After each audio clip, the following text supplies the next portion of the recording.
Hello, welcome to Hunger Vibes and welcome to the 30 day mini vlog. मला एक विचारायचं आहे की तुम्हाला कधी असं इश्यू झाले की तुम्ही कुठची चांगली गोष्ट करायला घेतली आहे, तुम्ही डिसाईड केलं आहे की आज ऑर मे बी मी एक डिसिजन घेतला लाईफमध्ये आणि मी तो करणार आणि मी त्याच्याबद्दल फोकस राहणार. एनिथिंग जसं हे मिनी व्लॉग मी डिसाईड केलं होतं की 30 days I will shoot okay my daily routine. But मला अचानक माझी तब्येत खराब झाली म्हणजे बेसिक सर्दी.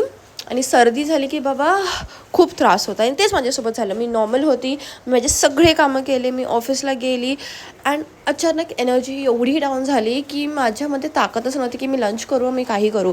मी घरी आली, थोडा रेस्ट केलं, डायरेक्टली चाय मखाना खाल्लं की थोडी एनर्जी येईल. थोडं स्वतःला फ्रेश केलं, व्हिडिओज एडिट करायचं ट्राय केलं होतं. बट तरी ती गट फिलिंग होती की तब्येत खराब होणार आहे आणि तब्येत ऑलरेडी खराब झाली आहे. बेसिक डिनर केला which was chicken and chapati because एकच दिवस होता नॉनव्हेज खायचा, तर तो